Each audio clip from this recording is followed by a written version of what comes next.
Welcome to the Conversations That Matter podcast. My name is John Harris. It is a snowy and sunny day here in upstate New York. We were supposed to have a blizzard yesterday, and it ended up being a mild snowstorm, which is good. No one really wants a blizzard. Maybe some kids out there who want to go sledding or something, but it is beautiful. The sun's shining today, and I might even go for a walk a little bit later in the snow.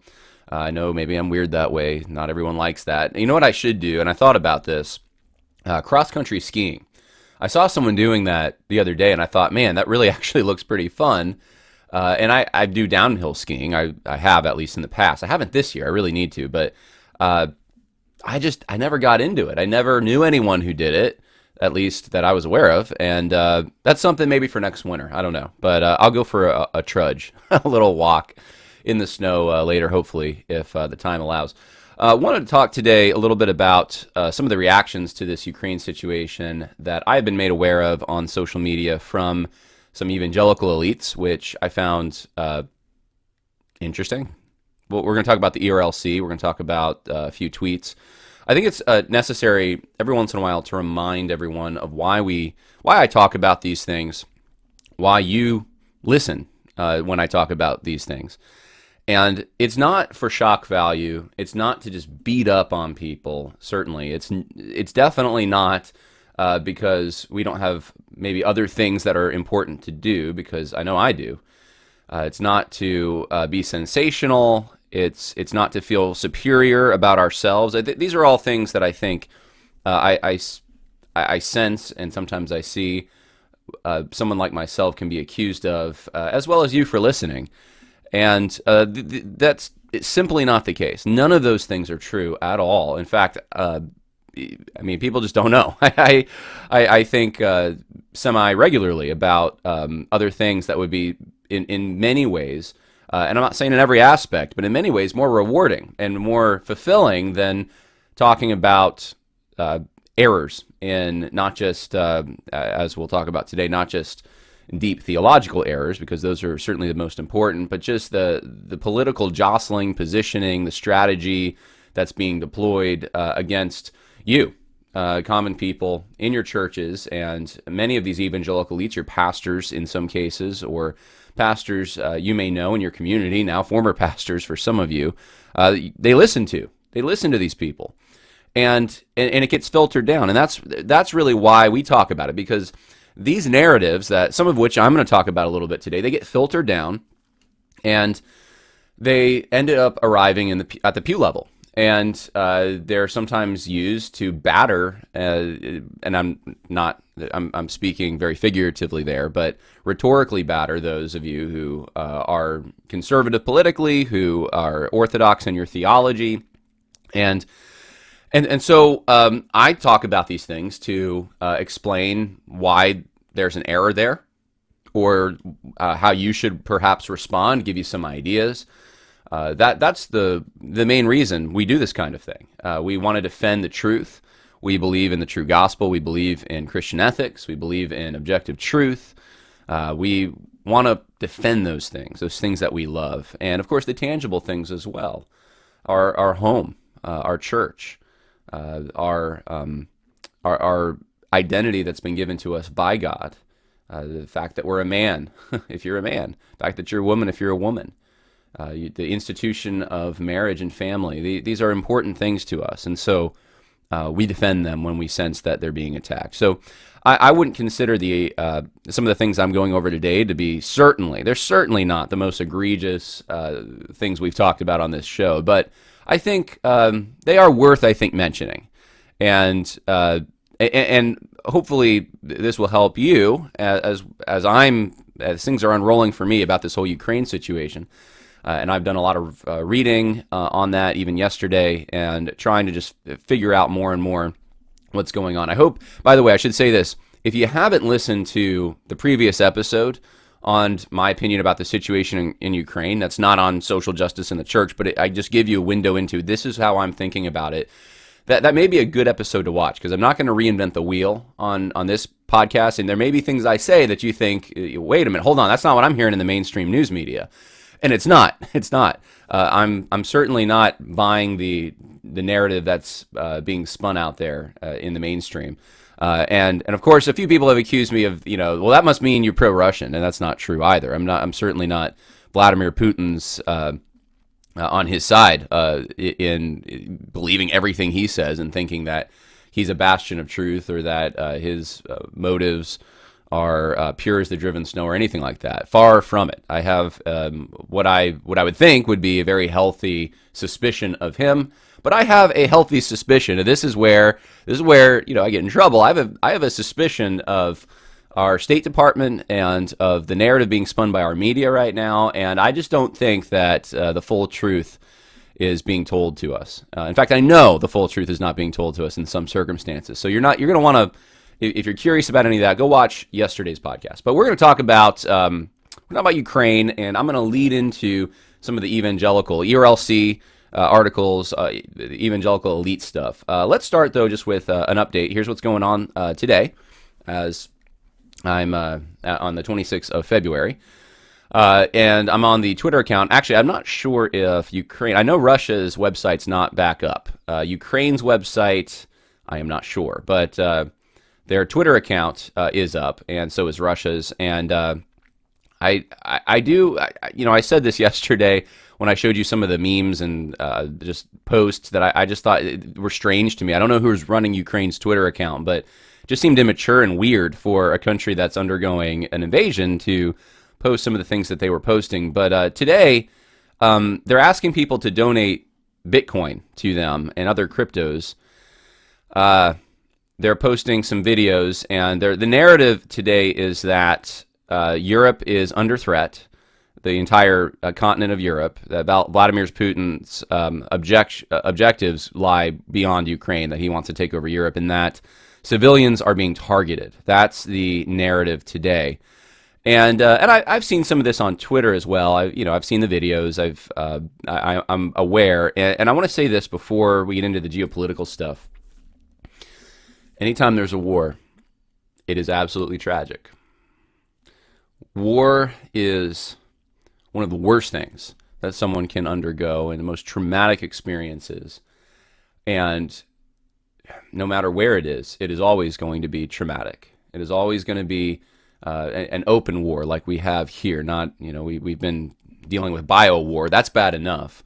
We've seen in cyber warfare and things like this. But when you have actual people shooting at one another, killing one another, trying to hurt one another in physical ways, it is always going to be tragic, and there will always be civilian casualties.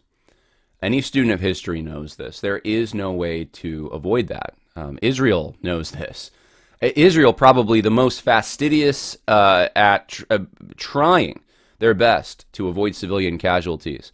You cannot avoid it, especially when the other side likes to use them as human shields. But it is downright, it is about impossible in a war to avoid that. And for those of you, this opens up some bigger questions. For those of you out there who might not be Christians, who, for whatever reason, you're listening to this podcast, this can seem like purposeless evil. This can seem like it's not fair.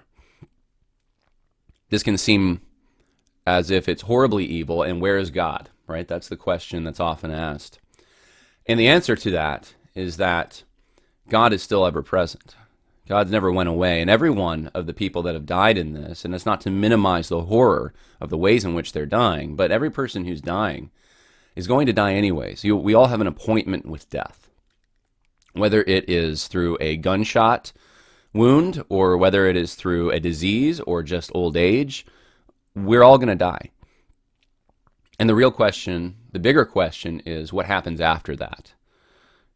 There is a place of judgment that people go to who have not repented of their sins, who die in their sins, guilty of breaking God's law. And then there's a place where God reigns in his grace and mercy in heaven. And it's going to be heaven or hell. That's Christian Orthodox teaching on this. Small o Orthodox. I need to clarify that since we're talking about Ukraine and Russia.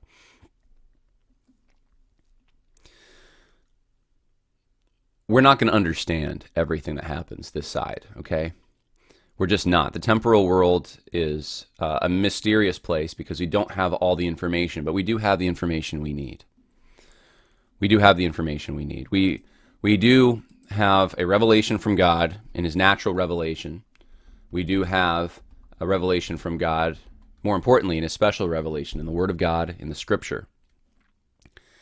And this kind of question comes up in Scripture as well. In fact, in a passage in Luke chapter 13, Jesus is asked about a tower that fell and 18 who died. And why did this happen? And Jesus says, are those 18 who died when the tower in Siloam fell on them, do you think they were more guilty than all the others living in Jerusalem? I tell you no, but unless you repent, you too will all perish. Sometimes people are born with diseases. Sometimes there's trials that come. For the Christian, we know all things work together for good to those who love God and are called according to his purpose. We know that God gets all the glory in the end. We know that some maladies are there, Jesus said this, so that the works of God could be made manifest. But we don't have all the answers. We don't know. And simplistic explanations often fall short. And it is fine to have a grief. These are people made in the image of God dying, and this is the cost of war. I will hasten to point out that there has been violence in Ukraine for the last 8 years, and things have been unresolved since 2014, and there was really no end in sight. And so what's happening right now, perhaps in the here and now, it's definitely more visible, more attention's being brought to it. It's more deadly, drastic, but the slow leak of violence going on over areas of Ukraine that were pro-Russian in sentiment, and Ukrainian militia, for lack of a better term, has been ongoing for the last 8 years. And I think it's important to remember that. Just because you didn't see it on camera doesn't mean it wasn't happening. And part of what's happening now is an attempt to rectify that situation that has been unresolved for 8 years.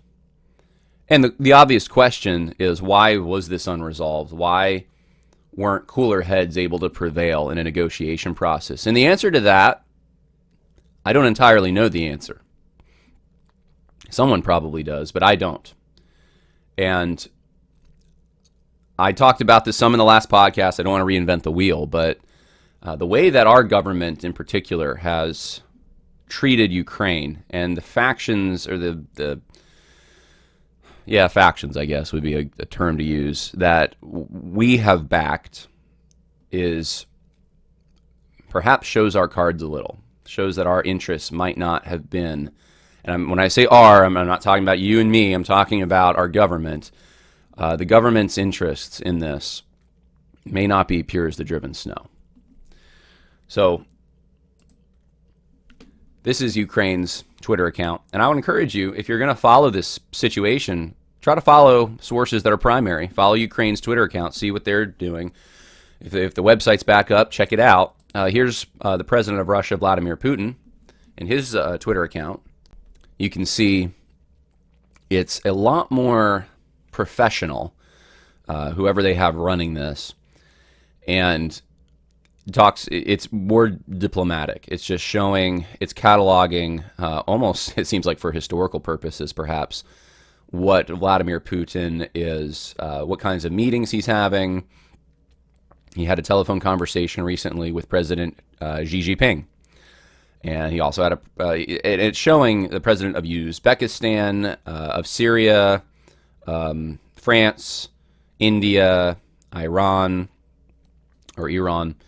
all these places are he's talking with. So here's what's going on there. Now I'll be honest with you. I'm not sure why Russia has not immediately dominated this situation with Ukraine. I was under the impression they had overwhelming forces. I've read some things to indicate that might not be the case completely. I know I talked about in the last episode, we've been Ukraine's been the recipient of a lot. I mean, I think they're like number 3 in the world, or they were at one point recently, for foreign aid. And a lot of that foreign aid, I think like 40% of it is military. They've received billions of dollars from us, actually, in other ways through they have our foreign aid, but then we've also sold strategic defense and military equipment to them. So they have been the recipient of much of this. And maybe, I don't know. I don't know if it's just interesting to me. This is a social media war, and Ukraine, it's hard to tell the facts from reality. Ukraine, every time, even allegedly, there's a Russian plane that goes down, or there's, a Russian attack is rebuffed, there's a social media post and there's a victory dance going on. And I just don't know to what extent that's accurate or not accurate. It's very hard to tell some of these things. This title is from this morning. A number of news outlets reporting on this. Ukraine wants to rapidly join the European Union and cut Russia off from SWIFT, which would hurt more than just Russia if that happened. But joining the EU, this is an interesting thing. The news stories seem to indicate this would show solidarity and send a message, right? Because Putin hasn't gotten enough messages, apparently, right? We're going to send him a message. That's what Biden tried to do, right? Talking tough and then nothing really to back it up except some sanctions that Putin was ready for. What is this going to do? I don't understand it. What is this going to do? I have some suspicions. I'm just thinking through the possibilities. I don't know. Is this a stepping stone for something else? Perhaps. I don't know what that thing would be. Or is this maybe a reflexive knee-jerk, let's use this situation as a pretext for forming economic ties with the European Union, and we're going to jam it through because of the supposed emergency? This is an economic alliance. This isn't NATO. This isn't a military alliance. They need guns, tanks, and planes right now, you'd think, not an economic alliance. What's that going to do in the short term? Now, maybe there are some things. Maybe someone can explain to me. So give them some kind of an economic edge in the here and now, right now, to get military equipment or something. I just don't see how. I don't get it. I don't see it. I suspect something else is going on. But that's the latest this morning. And then you have. I wanted to show you this. I mentioned Eric Zeus yesterday. I just wanted to say I'm still not 100% sure about Eric Zeus. I said that in the podcast. I mentioned some commentators I did trust. I really like, if you're going to listen to some commentary, you could go to Peter Hitchens. I think you could go to really anything Chronicles puts out is going to be generally pretty good, I think, on this. Pat Buchanan put out something I thought was pretty reasonable on this whole situation. Paul Craig Roberts, who served in the Reagan administration, as an economist, he's, I think, pretty decent on this. I don't know Eric Zeus. This is a new guy to me. He put out an article in 2018 I mentioned in the podcast yesterday about the coup, and this is what he calls it. In 2014, the United States supported, and there seems to be some compelling evidence in this, that the United States government was, in fact, involved in a coup, and really backed some not so great people in Ukraine. Remember, Ukraine, you got to understand, Ukraine, very corrupt government, very dysfunctional government as well, and it's been like that for decades.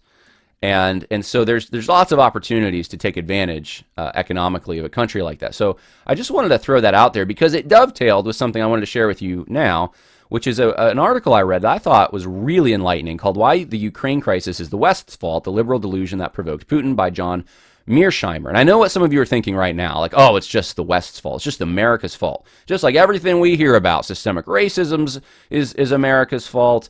Everything is blamed on us. Well, I think the title's a little bit misleading, perhaps. It's because it's not, I think, fully blaming everything happening. This is from 2014, by the way, 8 years ago. It's not blaming every single thing that's happening on it's all the West's fault. But it gives you a line to trace that is not even being mentioned in our Western media that I think is important to understand. John Mearsheimer is a center-left guy, kind of a mainstream guy. This was published in Foreign Affairs in 2014. He's a professor of political science at University of Chicago, and I just thought this is a really good article if you can get it. It's also on Audible, Why the Ukraine Crisis is the West's Fault, and it traces our involvement in destabilizing regions that have affected Russia, and specifically our involvement in Ukraine, and how we've attempted to use Ukraine. We're pushing. We've pushed for, since the Clinton administration, NATO pushing west by getting countries like Bulgaria, Estonia, Latvia, Lithuania, Romania, Slovakia, Slovenia, all putting them within the orbit of NATO influence. And this comes down to one of the fears Putin talked about, is like, we don't need a threat on our border. We don't want NATO there. If we do go to war, then we're at war with all the NATO countries. We don't want a nuclear missiles in our backyard, right? And for Americans who lived through the Cold War, you can probably understand that to some extent. We didn't want that in Cuba. And so that's part of what's motivating this. And so this was an article, this is, again, 8 years ago, that really explains the situation well, and this has been unsettled. This has been an open wound for 8 years. So why wasn't diplomacy able to carry the day for the last 8 years? That's a good question that I think needs to be asked more. Why wasn't this solved? There's been open violence in Ukraine for 8 years. There's been an unresolved border. The Donbass region, the Ukraine, or the Crimean Peninsula. Why in the world has this been left the way it is? And there are regions of Ukraine that are different from other regions. I don't think people realize that. It's like the United States. It's even probably perhaps in some ways more pronounced in some ways. You have sections that are kind of pro-Russia. And so in their minds, they've felt in some ways like they've been under the thumb of a government they don't agree with, and they want popular sovereignty. And now Ukraine's saying, no, we want popular sovereignty against Russia. So you can see how complex this situation gets. But the West hasn't helped in some ways. And so, let's see, we already talked about this. Let's go here. I saw this as well, and this was interesting. I'm just sharing with you interesting things that I saw that maybe for some of you who like to research and follow leads on these kinds of things, maybe you can research. So, South China Morning Post, October 2021, last year. China and Russia asked the UN to check biological warfare strength of U.S. and allies. China and Russia, let me turn this off. China and Russia have jointly called for the U.S. to abide by a United Nations Convention on Biological Weapons. The focus on biological weapons has intensified as Beijing and Washington have traded claims that the coronavirus origin could be linked to each other's research in that field. So you can, I mean, the lab was in Wuhan, right? So there's a suspicion about the United States and their overseas military biological activities. This is fascinating to me. Well, John, why is this fascinating to you? Let me show you something. Vladimir Putin's advisor says U.S. is developing biological weapons near Russia. What's the date on this? April 8th, 2021, last year. There's concern in Russia that the United States has labs, like the one in Wuhan perhaps, to develop bioweapons in their backyard. So this is something I haven't talked about, but it just came to my attention. And I found, okay, this fascinating. This is a thread that I wasn't aware of. And then you go to the U.S. Embassy in Ukraine, okay, website. And look, the Biological Threat Reduction Program. The U.S. Department of Defense Biological Threat Reduction Program collaborates with partner countries to counter the threat of outbreaks. And let's see, part of that is they have labs over there. The Sanitary Epidemiological, if I can say that, Epidemiological Department of the Medical Command of the Ukraine Ministry of Defense received 4 laboratories from the DTRA. So there are labs. There's laboratory construction. 2019, they constructed 2 laboratories, one in Kiev, one in Odessa, which are places that are under attack right now. This is fascinating to me. Now, again, I don't have the full picture of what's going on here completely, but this is another concern that I was not aware of that could be factoring into this whole issue. Is Ukraine harboring potential labs like the one in Wuhan where these viruses could be released from and that kind of thing? All right, another commentator I didn't mention that I'm mentioning now in last episode is Paul Craig Roberts, served in the Reagan administration as an economist. I think he has some good things on his website about this whole issue. So I just wanted to mention that particular website as well for people who are. I know the mainstream is really difficult right now. So if I can give you some other names of people that I find, they're not perfect. They might not agree with everything. I don't, but that they're at least trying to deal with this truthfully by seeing both sides of this. That you have an aggressor nation coming in, but you also have reasons that aggressor nation is coming in that aren't being reported, and they're not perhaps legitimate enough to warrant invading that country. But there's certainly some kind of a diplomatic failure on the part of perhaps the West and perhaps on the part of Ukraine as well. And so they're acknowledging the bad on both sides. And that's kind of what I like, is someone who's going to try to be as objective as possible with this stuff. I think Paul Craig Roberts does a decent job with this to some extent. I think, maybe he's got a little more of an anti-American State Department bone, but he's, it's not the kind of view you're going to get in the mainstream. Now let's get to the Big Eva stuff, shall we? I know most of you, that's what you've been waiting for. All right, so you got Russell Moore. Vladimir Putin is a murderer and a tyrant. He is an abuser of evangelical Christians, other religious minorities, and even his own country's orphans. And now he attacks a neighbor, a democracy, a friend of the USA. God save Ukraine. And this is the narrative. This really is the narrative that I think is prevailing in Big Eva land. And I don't have all the. I mean, you can go check yourself. Check the Twitter accounts of the Big Eva folks, and many of them are posting very pro-Ukrainian things, or they could be taken that way, and very vilifying Vladimir Putin. And you don't have to do a lot of vilification. I think there's certainly some things that Vladimir Putin, some character traits and some tendencies he's had that you could very well vilify. But he's not a cartoon character, and that's what a lot of them, I think, try to turn him into, is he's this cartoon character. And it's true that in Russia, and I've asked people, missionaries in Russia, about this. I ask this every chance I get, and I've talked to a number of missionaries in Russia. Okay, tell me about it. I hear that there's persecution, but I also hear Christianity's on the rise. Like, what's going on? And of course, the Orthodox Church is the official church of Russia. And they're very against Jehovah's Witnesses, and there is, a sense in which they are against religious minorities. In fact, there was a law passed a few years ago to squelch cults. And I think there was an article, if I'm not mistaken, in National Review saying, like, this is going to come to Ukraine, it's going to ruin all the missions efforts there and the evangelicals. But there are many evangelical missionaries in Russia that are doing fine. It's nothing compared to the Soviet situation. And I think that's what I've noticed a lot, is that a lot of the fears that are arising right now seem to be kind of recycled Soviet era, just cartoon kind of characters. And Russia is a different place now. You gotta understand that. It's not, in some ways it's probably similar, but it's not the same place. It's not the Soviet era government that's in charge now. Yep, you have an ex-KGB guy. I understand that. You have a guy that called the fall of the Soviet Union one of the biggest diplomatic or one of the biggest mistakes, or I forget the word he used. In fact, I watched part of that speech yesterday where he says that, and I'm convinced even that has been taken out of context a little bit. I don't think he meant let's get the band back together necessarily, but he very well may be wanting to get the band back together. That's totally within the realm of possibilities here.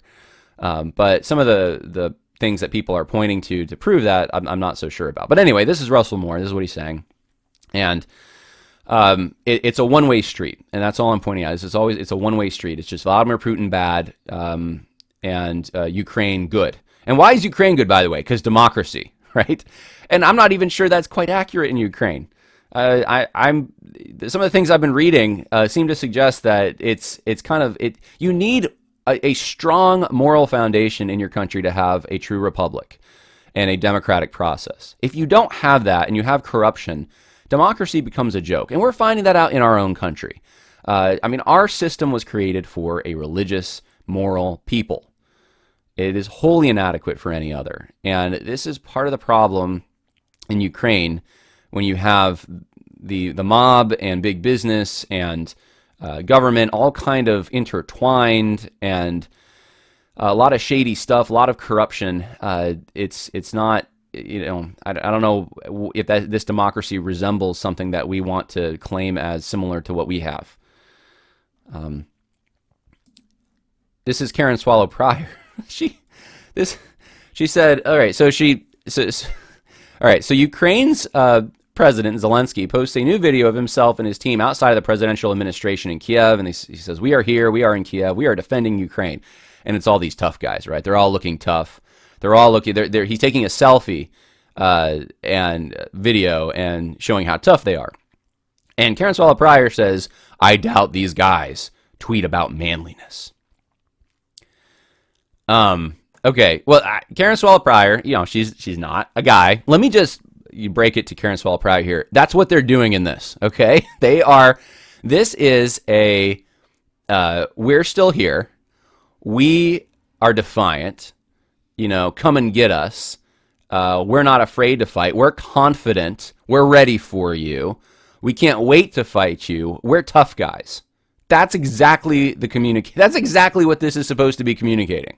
That's what they're doing. They're tweeting about how manly they are as a deterrent. This is so obvious to any guy out there.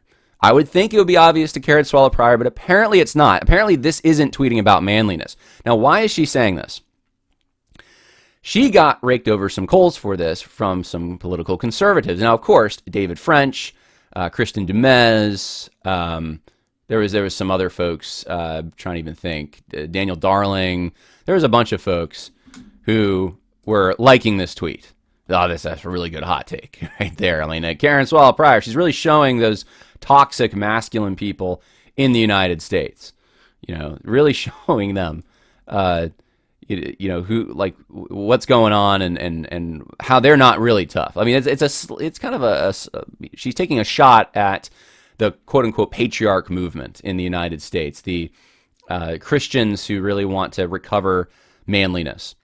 And saying, well, those Christians all tweet about manliness, but these guys, they're truly tough in comparison to you Christians who always tweet about being tough, which means you're not tough if you have to tweet about it. And so she follows up, she says, "I actually thought my tweet was a niche inside baseball comment that just a few people would get. The huge response shows that this posturing of manliness, rather than embodying it, is a problem that many, many see. I had no idea. Pastors, leaders, please step up." So she's saying, hey, pastors, you need to go correct these wannabe masculine people in your church who aren't really masculine. They're fakers. But who's really masculine are the people defending Ukraine. Ukrainian nationalists, really, really masculine. And so what about Christian nationalists in the United States? Can they be masculine too, or no? That doesn't count. There's an invasion at our southern border. Should Christian nationalists supposed to, if they make videos about how they're against it, or they get tough about, like, I don't. How about truckers that go to D.C. because of or in Canada? Are they are they somehow tough too? If they don't tweet about it. I mean, this is so stupid. This is just the kind of cheap shots that are being taken right now are internally they're contradictory. They lack just any understanding of the situation that's right in front of them. These Ukrainian guys are tweeting how we are manly. Don't come and fight us. We're ready for you. That's the whole point. They are tweeting about their manliness. And that's what guys do, okay? This is just, it's baked into how guys are, okay? They are competitive. They walk uphill, okay? That's what they're made for it. They're made to take dominion, all right? This is like, there's a sense in which out there, a lot of these more progressive feminist types and evangelicalism, they just don't like the way that men are built and what men are like. And then you have men who are passive aggressive that get their aggression out in these just super passive ways that are similar to the ways women would get their aggression out. And that's okay. That's so cool. That's totally fine if you're Russell Moore or David French. Like, that's within the boundaries. But if you act like, an overt masculine man, and you're in Karen Swallow Pryor's backyard, not good. But if you're in Ukraine, that's okay. Anyway, let's talk about the ERLC. The ERLC has been posting stuff. Now, to my knowledge, To my knowledge, they haven't posted anything about Canada and the situation going on up there recently. You'd think that's closer to home now with the trucker thing going on in the United States. You'd think that would be just a more relevant situation for Southern Baptists who give their money to the cooperative program, which then filters some of that money into the Ethics and Religious Liberty Commission for the Southern Baptist Convention. They're supposed to literally, that's their one job, to guide Christians and Southern Baptists in particular on ethical questions. They file briefs, they get involved in political issues, and I, to my knowledge, there's been nothing on that situation, which is right in their backyard. But here, and you can see the last two, February 23rd, February 24th, it's all on, I guess, race issues, right? It's even tagged race, civil rights. Now they're weighing in on Russia. And here's the first one. I'm sure there'll be more. The 4 reasons why Christians should care about what's happening in Ukraine. Now, are there Christians who don't? Is that a big problem out there? I didn't realize that there's all these Christians who don't care about what's happening in Ukraine. I mean, I certainly care about what's happening in Ukraine. I'm praying for the people in Ukraine. My wife and I, every night before bed, we pray for the people in Ukraine, specifically the Christians who live there, and that God would keep them safe. We can see what's going on, that the horrible images that just are the result of war, and we hate what's going on there. But apparently there's some Christians, according to the ERLC, that don't care. And they should. They should care, I guess. I don't know. I mean, and what does care even mean? I don't know. I mean, is it enough to pray? Do we have to petition our government to get involved militarily? Like what? I don't know. But we will go through this article. And it's not long at all, so I'm going to do some skimming here. It starts out with the situation. Well, Vladimir Putin invaded Ukraine, launched attacks. They quote the New York Times. That is the go-to source, of course. Russian troops moved across the Ukrainian border in multiple areas at once. And Putin, who wields the largest estimated nuclear stockpile in the world, is a threat to nations. Ukrainian forces are fighting. This is the largest ground invasion in Europe since World War II. More than 40 Ukrainian soldiers have already been killed, with dozens more injured. I'm still amazed, to be honest with you, at the low death count. How can you say it's low, John? Because if it's a war, you would think it would be a lot higher than it is. And I'm grateful to God for that. I know the policy has been, or what's being said, and I don't know if it's true, but the low death count would seem to indicate it might be true, that the Russians are trying to target military strategic, they're trying to target the military capabilities of Ukraine, and they're trying their best to avoid civilian casualties. And from everything I've read, they're putting warnings out there. They're trying to get civilians out of the areas that they're coming into when they can. Now, of course, there's been a lot of videos, and not a lot. There's been a few. There's been some videos out there that show civilians who have died, civilians who have gotten injured. There's one of a tank that goes and runs over a car, and the people on Twitter are saying it's a war crime. I don't know the context. It's very hard to determine. I'm sure this stuff is happening. I'm sure there's civilians dying. That's unavoidable in war. And I'm sure there's also Ukrainian soldiers or Russian soldiers who are specifically doing some of this kind of stuff. I mean, you have a big army like that, you're not going to keep that from happening, even if you wanted to. So I don't know the policy objectives, but anyway, there are civilians dying, and it is horrific. But still, we're thankful that the death count doesn't seem to be as high as it could be. Now, Ukraine is a sovereign country and a U.S. ally. That's the first reason. Reason number one, you should care about Ukraine. Russia's illegal invasion is so important to pay attention. Is there any invasion that's not illegal? By the way, the invasion at the southern border, although much different, is still also illegal. But the ERLC takes a very soft approach to that, right? You can go and look at the articles or the things Russell Moore said in the past when he was in the ERLC, or the how they've been involved, how Russell Moore's been involved in the Evangelical immigration table, and you can totally see the ERL's track history on that particular issue, but I digress. It's so important to pay attention to is because Ukraine is not only a sovereign country, but also a democratic partner. You see that everywhere, right? They're democratic. If they're democratic, they're our ally, obviously. This is... I talked about it in the podcast yesterday, so I'm not going to talk about it again. But something's up with this. This whole thinking if you're democratic, we share so much in common. No, not necessarily. And to what extent are some of the countries that claim to be democratic actually democratic? Ukraine not only has a strategic importance to Europe, but also the United States. That is true. It does have a strategic importance to Europe. In fact, Cuba had a strategic importance to the USSR. Although Ukraine is not a member of the North Atlantic Treaty Organization, is aligned with the United States and other NATO nations in Europe. Putin plainly wants to undo the post-Cold War settlement. Yeah, that's his whole thing. He wants to invade every satellite state. Now, I don't know. I tend to be suspicious of this because Putin has stated his objectives. He could be lying. He could be wanting more. But if he's having this much trouble invading Ukraine, I don't think he's got the resources to go into all these other states that are in the orbit of NATO. But that's the fear that they want you to have. So that's number one. And then, so number one was Ukraine is a sovereign country and U.S. ally. Number two, cyber attacks could trigger Article 5 of NATO. Cyber attacks? Okay, well, we've been going through cyber attacks for a while, and it hasn't triggered that. An attack against one ally is considered an attack against us all. So this, I don't even understand this, why this is even here, to be honest with you. Just that there's a Democrat senator who has outlined ways in which the U.S. could be drawn into a conflict through digital warfare. Okay, yeah. Number three, Russia's invasion could cause a refugee crisis in Central Europe. And that's already happening. You have thousands of people fleeing to these other countries because they don't want to be in a war zone. And that is totally understandable. That actually is a good point, I'm going to say. And then the Ukrainian church. Ukraine is a home to a vibrant church, a number of missionaries, and we are praying for them. Many serving in Ukraine have made the difficult decision to relocate out of the country, while others have chosen to remain. Okay, all right. So this is kind of,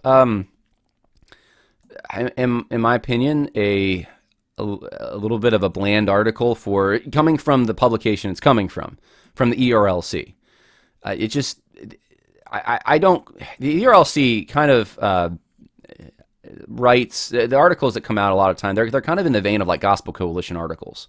I mean, the title's even 4 reasons why Christians should care about what's happening in Ukraine. You get the impression there's some guy who's like, I don't care about what happens in Ukraine, and then this article comes across his newsfeed. Oh, I guess I should go click on that.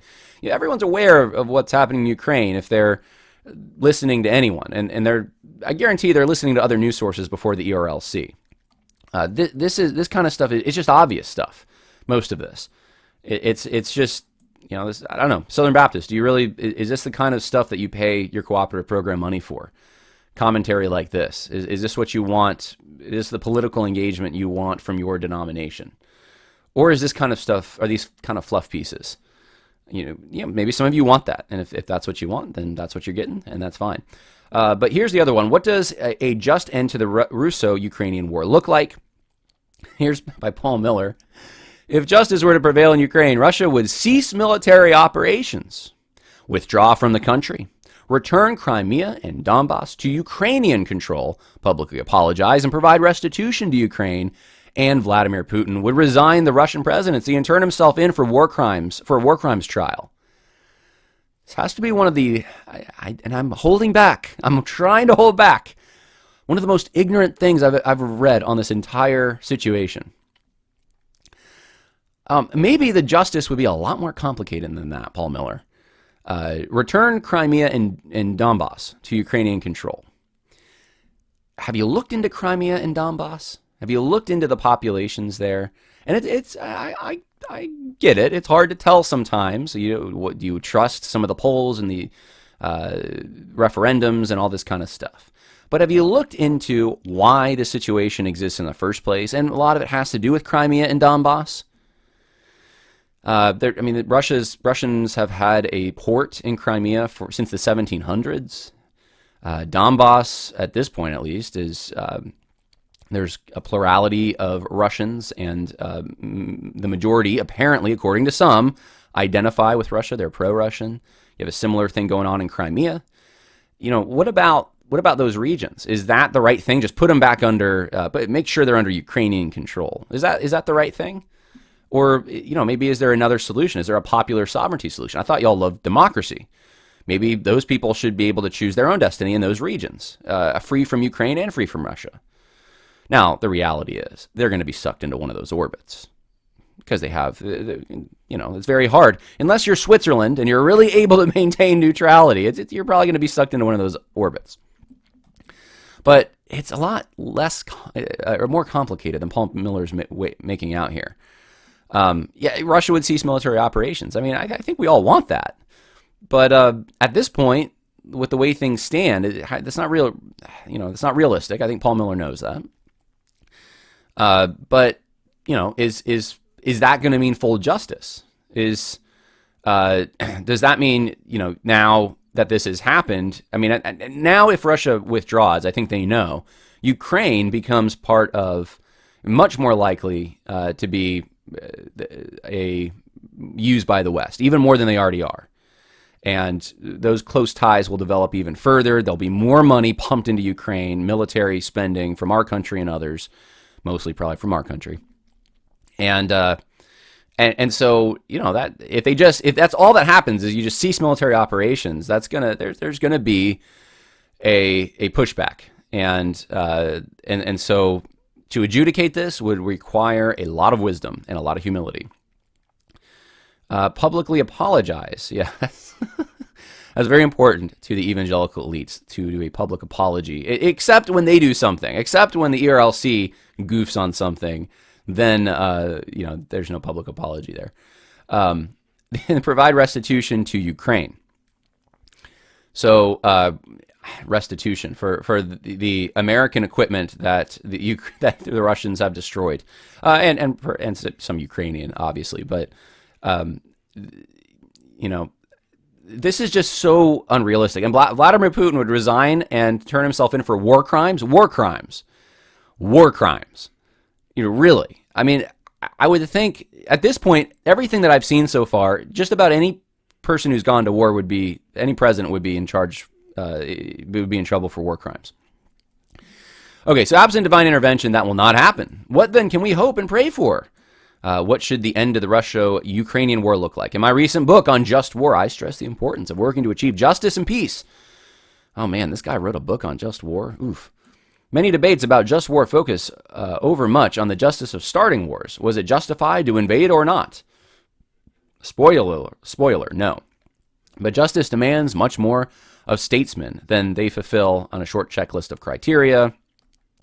Let's skip ahead here. What do justice and peace look like for Ukraine?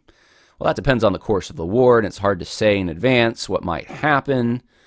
Lasting peace may require Kiev and its international backers to agree to some kind of permanent neutrality, as Finland and Austria agreed after World War II. Yeah, but Russia's already made clear. If you're reading anything that Russia's saying about this, they don't trust any of what the Americans are saying. They don't trust what the Ukrainians are saying because of corruption and the unwillingness to enforce previous agreements. So, this is just naive. I don't know what else to say about this. Russia seems to win a quick victory, then gets bogged down. That could happen. The war drags on for years. That could happen. I mean, look, you got these neo-Nazi right-wing militias in Ukraine that are, truly, I'm not using that as the pejorative that is cast around about conservatives in this country. I'm saying there's real neo-Nazis in Ukraine that are going to be a thorn in Russia's side if Russia occupies. So that is a possibility. Let's see. How do we relate to Russia after the war? That will depend on the manner of the war's end and the Russian government's behavior. Putin loses power, then the world has both greater opportunity and responsibility. We should not aim at violent regime change in Russia. So it doesn't give any. It's not given great solutions. It's a bit word salady, like a lot of the pieces you see at Gospel Coalition and ERLC. And it's a bit naive. And these are the folks that are supposed to be the ones who know ethics, that are going to really give advice to Southern Baptists on how to think about ethics, and they're going to file court briefs and help in political decision-making for Southern Baptists. And this is what you're getting. And to my knowledge, now that, we can look it up again. Let's see. Canada truckers. Maybe there was a piece that I'm not aware of, but to my knowledge, yeah, and there's nothing about Canada truckers here. on this particular website. I think there's more Southern Baptist churches probably in Canada, I would imagine, than Ukraine. I could be wrong, but anyway, that's the ERLC and what they're putting out about this. And so to wrap this all up, what's not being talked about is the history of the last couple decades, specifically the history of what's taken place since 2014. The mainstream media's analysis of this doesn't seem to cover any of that to any extent. It's all an immediate here and now. You have the Ukraine minding their own business, not doing anything provocative, pure as the driven snow, defending their people, and then Russia comes in and kills a bunch of civilians and commits war crimes because they want to take back the Soviet Union and control the world. That's the narrative that's out there. And the evangelical elites that are commenting on this, that I've seen, what they're doing is they're just reinforcing what the mainstream media is saying. And that's no surprise that they would do that they're not looking into this a little deeper and seeing that this is more complicated, as most wars are, by the way, as most wars are. Most wars aren't that clear-cut. There are some, but most are not.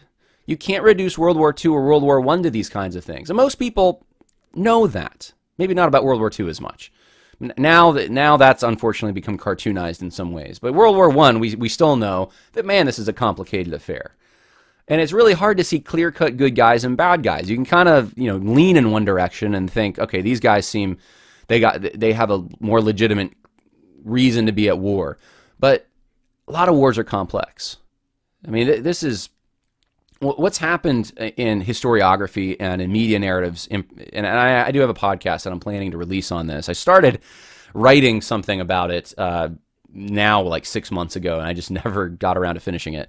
But I'll give you some thoughts that I will share eventually when I do release this. But there's been what I've noticed in historiography is there is a narrative that changed post-World War II. After the Holocaust happened, that was like the most extreme, horrible, wicked, evil thing that had ever occurred on the history of the planet. And of course, it was extreme, horrible, evil, and wicked. I don't know that it was the most wicked thing that has ever happened. The Soviet crimes, communist crimes in Cambodia and China, I mean, these are horrible things. What we've done with abortion, I mean, the death toll is way bigger than anything Hitler could even try to claim in the Holocaust. But it was horrible, and it was so visible. You have these camps, you have victims and people with numbers tattooed. I mean, my mom's a nurse in LA, was a nurse in LA, and she would see these victims of the Holocaust who survived come in, and they'd still have the tattoos from the concentration camps on them. There's a large Jewish population near that particular hospital. I mean, it's very visible, and it's very horrific. And that, it became, once that was discovered, the full extent of what Hitler was doing, and people saw it with their own eyes, it became a greater moral justification. The Allies knew what they were fighting for more clearly at that point, or at least what they were fighting against. And so this has worked itself into historiography. It's been used by a lot of Marxists, to be honest with you, in historiography, but it's become the lens through which everything else is read. And that's through critical theory, but it's applied to historiography. It's been reading things like the Civil War, for instance, or American slavery, the American slavery experience, reading that through the lens of the Holocaust. You even hear now today, it's so often said that the plantation was the concentration camp, which is, for anyone who studied slavery in any depth, and there were some horrible things that took place, but to make that comparison is insulting to the people who died in the Holocaust. That it was just, there were guard towers and barbed wire fence and just shooting people and starving them and, mass deaths and these kinds of things. No, I'm sorry. It's not, but that's the historiographical way of looking at things now. You assign an oppression level, and the Holocaust is like, that becomes the standard for what oppression looks like. And so everything else is then kind of compared to that, every other kind of oppression. And that's why anyone who's an oppressor, quote unquote, is a Nazi. So the F scale, or Adorno's F scale, just gets pulled out of this, where you're a Nazi if you have these certain tendencies of controlling and oppressing and nationalism and loving your family and thinking foreign ideas are a threat, and these kinds of things. And so other situations get compared to the Holocaust quite regularly, and history becomes this kind of like Marx taught, this class conflict. Only it's not just class; it's now cultural Marxism makes it more complicated than that. It's race. It's along all kinds of other lines. It's gender, but it's conflict theory. That's what history becomes. That's what it is. That's all it is. And there's conflicts, but that's not all history is. And so anyway, it's not just history that this is happening to. This is also happening in journalism. And I wouldn't be able to trace that out quite as well since I'm not a journalist and I don't know the history of journalism quite as well. But I see the same tendency I see in history and journalism. This very binary, black and white, good guys being, the victims, like the victims of the Holocaust, and then the bad guys always being Hitler. And it's this reemerges every time there's a situation that they can somehow parallel to the Holocaust. And right now that's happening with this whole situation. And I'm just telling you, it's not that black and white. Is Putin a thug and is a bad dude? Yeah, I have no doubt that Putin and Putin's interests are, would he like it if he had the former Soviet Union back? Of course he probably would. Of course. I mean, we should be suspicious of Putin. Does that mean he's Hitler? No. Ukraine. Is Ukraine passive victims like the victims of the Holocaust that are just being destroyed by this Hitlerian army coming in and blitzkrieging them? No. That's not necessarily the case either. If you study the last 8 years and the last few decades of Ukrainian history, the Ukrainian government, I'm not saying the people, the Ukrainian government doesn't seem to be in that position quite. And there are opportunities to probably negotiate some of these things and prevent this from happening. So I'm not even seeing people try to give that nuanced take in the big evil world or otherwise in the mainstream. And that does disturb me to some extent because emotions are flaring. I believe some of the people listening to me right now probably have some emotions flaring. I mean, it's been so ingrained that Russia is horrible, Russia's horrible, Russia's horrible, and we need to be willing to commit treasure and blood to go beat Russia, downsize Russia, put Russia in their place. Meanwhile, in the midst of our failure to negotiate some kind of a peace and to put in place some kind of a defensive measure for Ukraine, which apparently we haven't done a great job at. We've given them money. But if that's truly the objective, to have peace in the area and to defend Ukraine, it doesn't seem like that's taken place. And while that's happening, and Ukraine's has been somewhat used economically, and we've got our biolabs over there. I mean, why? Why do we have this in Ukraine? Why are we studying biochemical warfare in Ukraine? Why? Why do we have multiple labs? Why there? I don't understand this.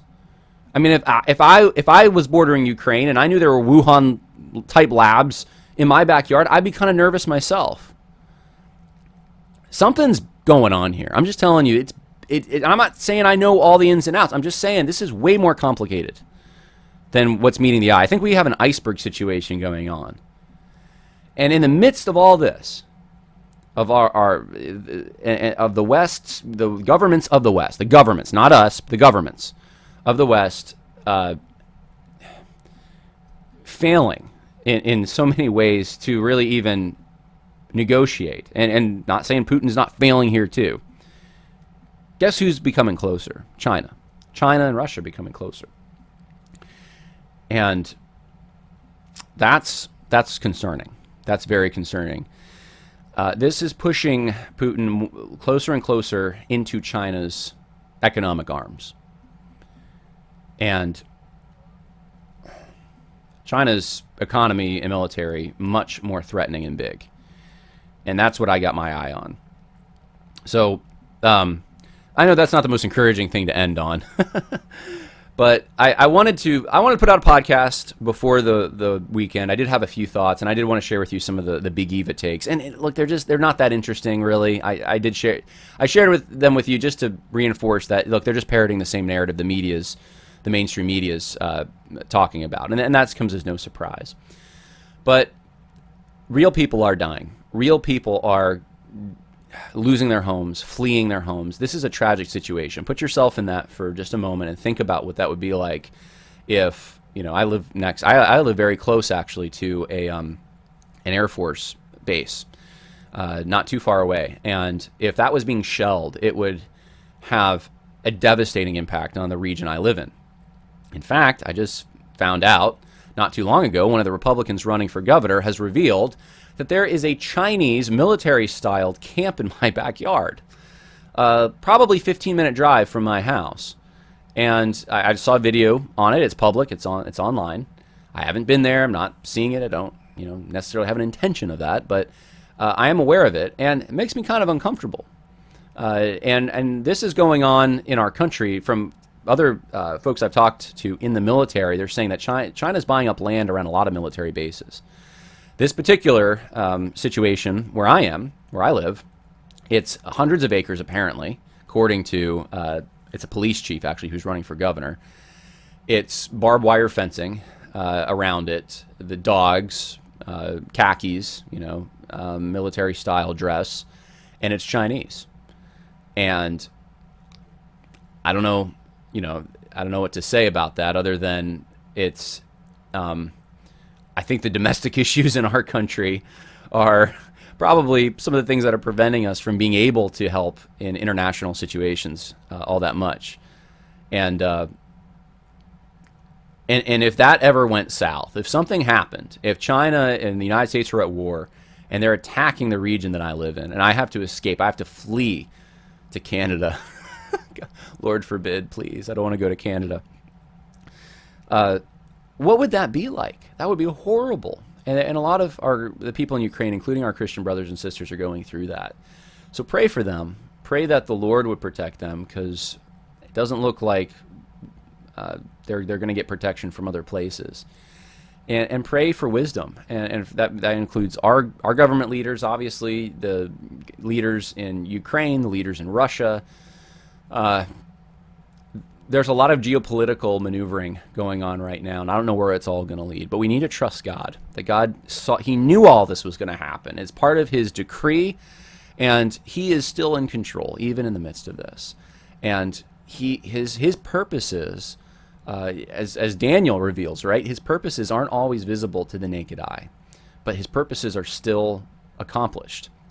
And one of His purposes is for His church to prevail. And so the true Christians are they're never going to go away. We're always going to be around, and our basic duties remain the same, even in situations like this. And I'm sure there's missionaries rushing into these areas to minister, and God bless them. Pray for them. Pray for them. So that's all I had to say today. Want to get this out. Hope it's helpful to you in some ways. Just even if it's, I know the purpose of this is to show the narratives Big Eva's putting out there, and in this case, it's not the most egregious thing. It's just they're copying and parroting just what the mainstream media says, and that's no surprise. But I hope also maybe it helps you in a way of just talking through things. Sometimes hearing another voice talk about these things, and in a way that's a little more from your world, not from the mainstream media, but I'm a guy. I'm like you, and I'm a Christian. And I'm trying to understand these things to the best of my ability, and we can understand them together. I hope that kind of helps you to some extent. I know it does help some, and some have told me it's even kind of therapeutic. I don't know about that. It wouldn't be for me. Maybe that's just because it's my own opinion. I don't find that therapeutic. But if you find it comforting in any way, then I'm glad. I'm glad for that, and I hope the information was helpful. That's part of the reason I do this as well, is just to share with you. Here's some places to look. And sources outside of what we're being told, which is not the full truth. So God bless. Hope that was helpful. Bye now.